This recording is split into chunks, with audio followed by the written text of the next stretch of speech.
Bonjour à tous, j'espère que vous allez excellemment bien aujourd'hui. On débriefe l'étape numéro 6 du Dauphiné libéré, c'est-à-dire la première étape un petit peu difficile. C'était gentillet, c'était une entrée en matière, on va dire, c'était un apéritif avant ce qui va arriver ce week-end, déjà sur l'étape d'aujourd'hui, l'étape de samedi qui va être très difficile, et puis l'étape de dimanche également qui ne sera pas facile. Nous sommes le samedi 5 juin, il est 10h02, on va commencer ce débrief.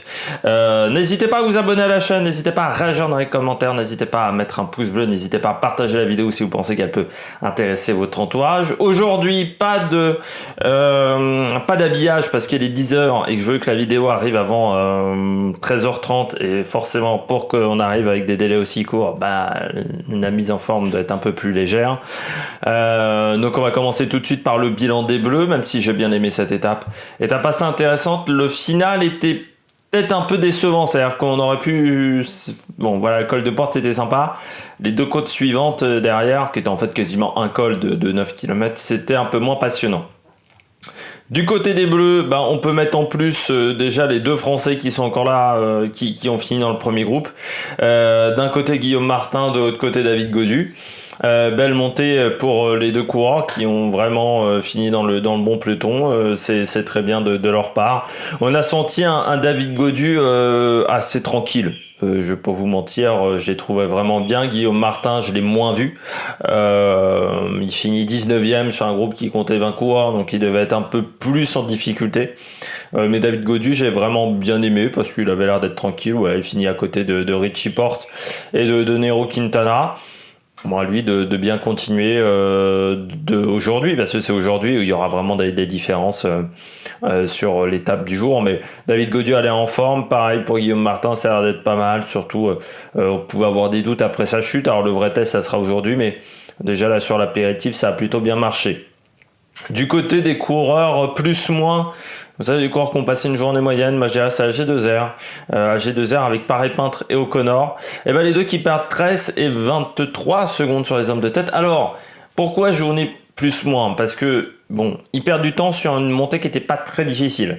Voilà, c'était deux montées de 4e catégorie sur une journée où il y avait 2700 mètres de dénivelé positif, donc c'était pas une journée non plus extrême, enfin terrible. Surtout qu'on était dans la Chartreuse. On sait que la Chartreuse, c'est pas extrêmement difficile.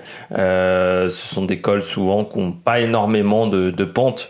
On est plutôt sur des cols de 2e, première catégorie. L'avantage par contre en Chartreuse, c'est qu'on arrive souvent à enchaîner les cols très rapidement. C'est-à-dire qu'il y a peu de temps de repos, il y a peu vraiment de vallées dans les cols. Enfin, dans les étapes de montagne dans la Chartreuse. Mais bon, là, ça se concentrait quand même sur les 50 derniers kilomètres. Donc c'était assez léger.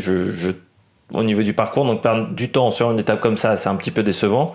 Malgré tout, l'avantage, c'est qu'au général, ils sont pas très loin. Ils ont juste un peu glissé.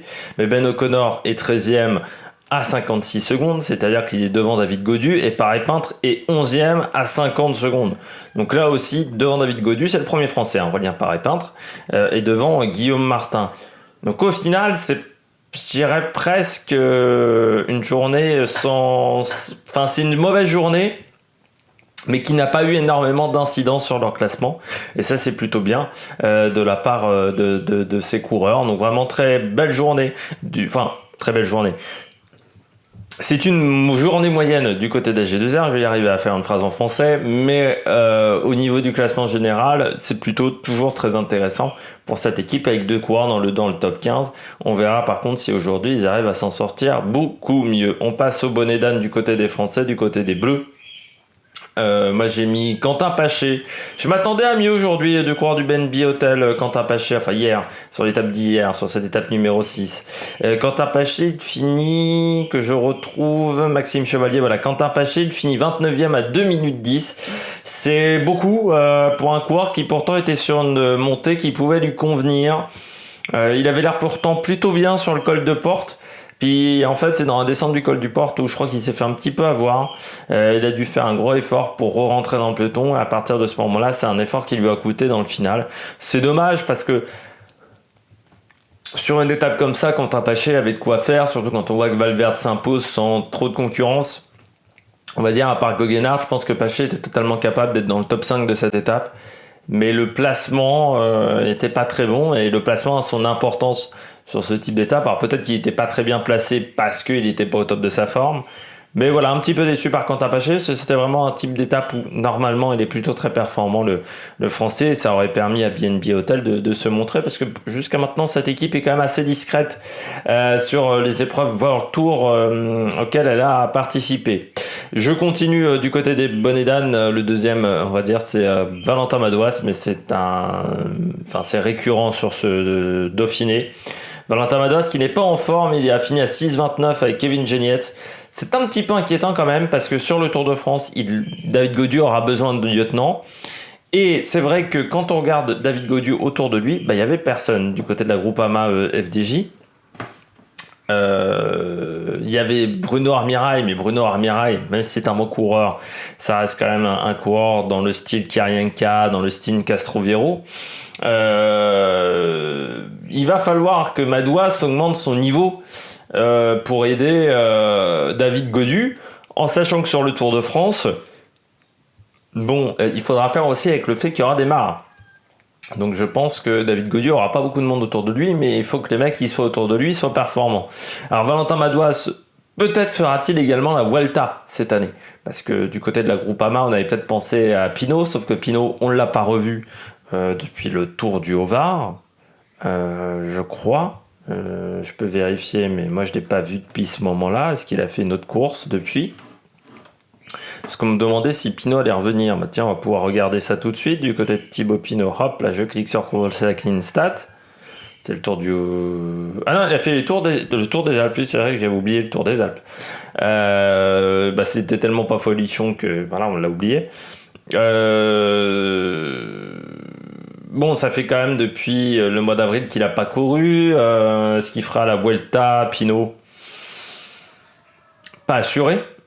Pas assuré du tout, donc c'est vrai que Madouas, on va peut-être compter sur lui sur le Vuelta en plus du Tour de France, et ce qui fait qu'au niveau des états de forme, forcément que sur ce Dauphiné il peut pas être au top s'il veut très bien finir la saison, surtout une saison qui sera longue. Puis il y a peut-être les Jeux Olympiques, parce que c'est vrai que Madouas il a un profil qui peut être intéressant pour le parcours des Jeux Olympiques.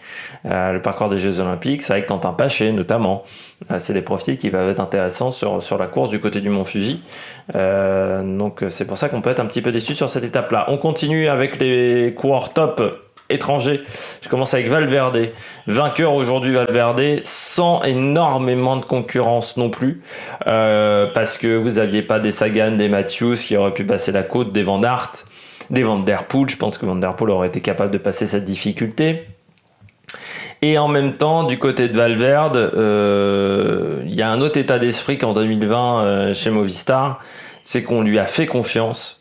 Et on lui a fait confiance parce qu'il a déjà eu des bons résultats auparavant, et ça fait du bien du côté de Valverde parce que 41 ans, parce que vainqueur encore d'une épreuve World Tour à cet âge-là, c'est quand même extrêmement rare dans l'histoire.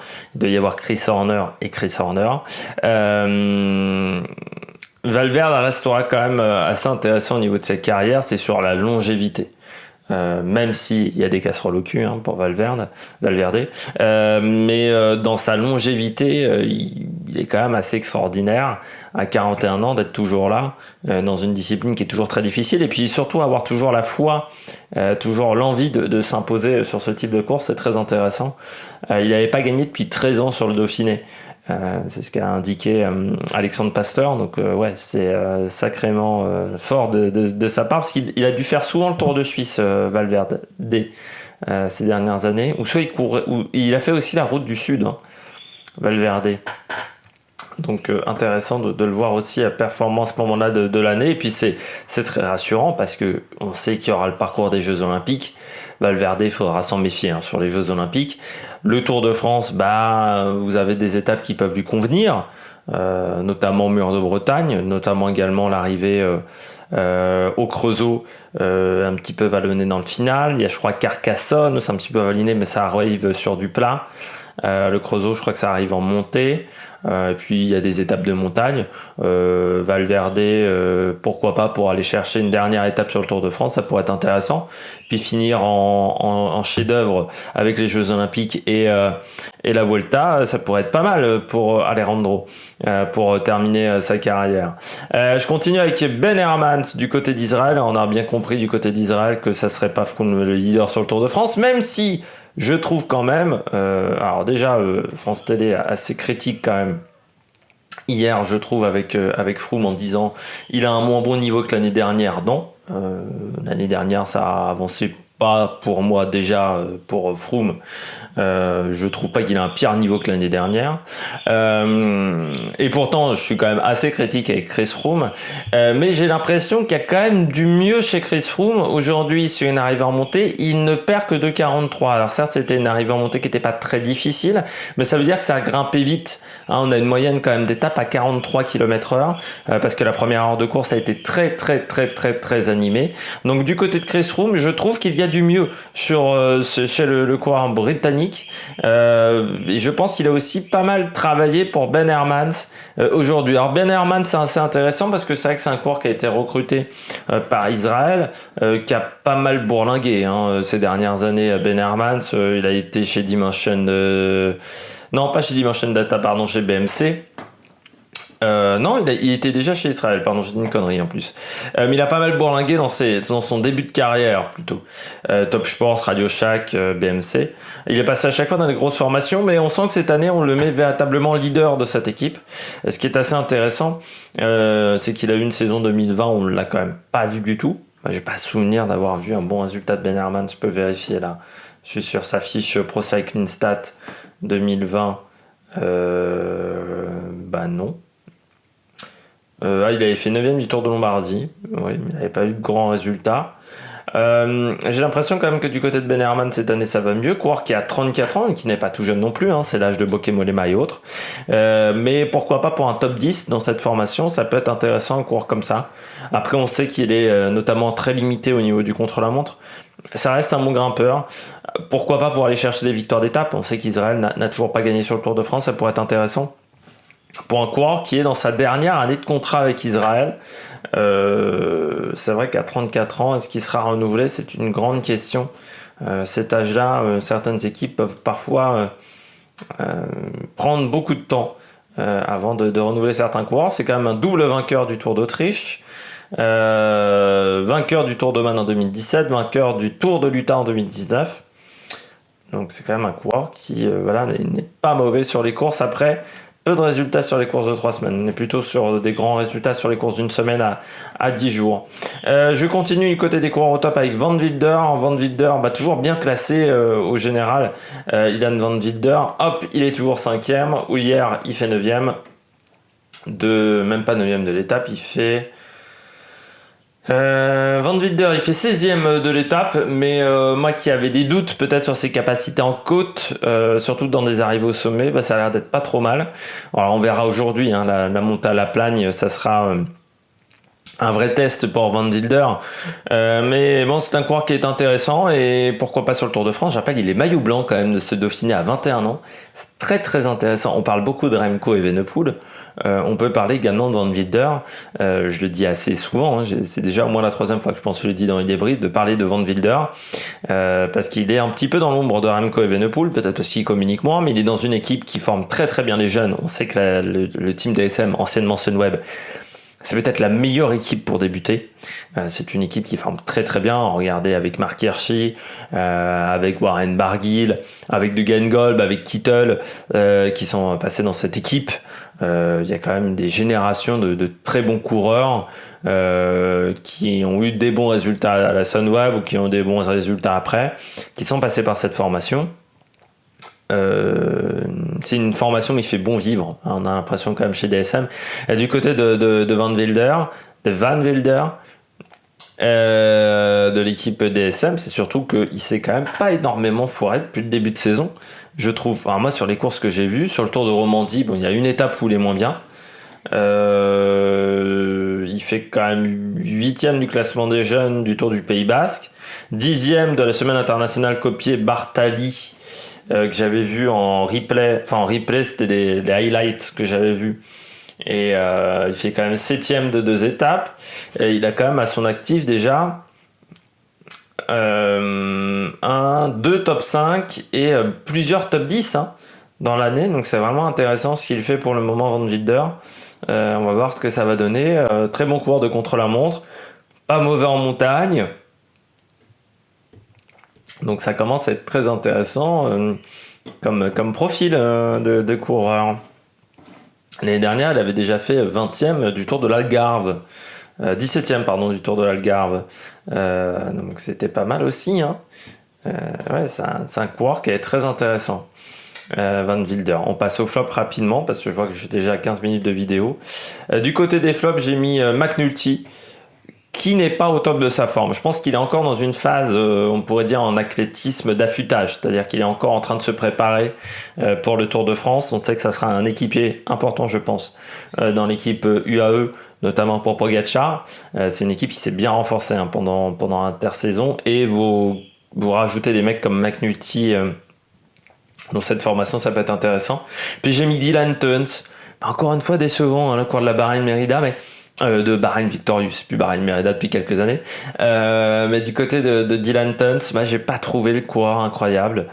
Déjà, les jours précédents, j'avais trouvé que c'était lui souvent qui faisait le rythme normalement pour Colbrelli, et souvent il lâchait assez loin de l'arrivée. Là encore aujourd'hui, sur un état qui pourtant devait lui convenir, une montée de 4e catégorie, Dylan Teuns, c'était pas incroyable aujourd'hui. Il finit Bahreïn. Il finit 37e à 2,27, donc pas incroyable pour un coureur de ce type-là. Je pense qu'il aurait dû mieux s'en sortir à Dylan Teuns. L'étape du jour, qui sera en direct à partir de 13h30, donc peut-être quand cette vidéo sera en ligne. On part de Saint-Martin-le-Vinou pour aller à La Plagne, montée hors catégorie de La Plagne de 17 km. On aura le col du Pré, le col du Venton qui est avant le col du Pré, mais qui est un col de 4e catégorie, le col du Pré hors catégorie, le Cornet de Rosseland enchaîné dernière, 1971 mètres d'altitude, et La Plagne à 2064 mètres d'altitude. La Plagne, c'est long, je crois me rappeler que c'est plutôt irrégulier. La Plagne, non, oui, il y a 2-3 endroits où c'est un peu plus plat, mais c'est surtout long. Par contre, le col du Pré, il y a de la pente, il y a entre le kilomètre 11 et le kilomètre 12, c'est 10,8% de moyenne, donc ça devrait faire mal. Et le col du Pré, il est encore à une 50aine de kilomètres de l'arrivée. Donc il faut 60 km de l'arrivée. Ça sera peut-être un petit peu loin, mais on peut lancer des grandes manœuvres sur cette étape-là. J'espère que vous avez aimé cette vidéo. Si vous avez aimé cette vidéo, n'hésitez pas à réagir dans les commentaires, n'hésitez pas à vous abonner à la chaîne, n'hésitez pas à mettre un pouce bleu. Et puis nous, on se retrouve pour de nouvelles aventures sur la Mac Production. Ciao, ciao.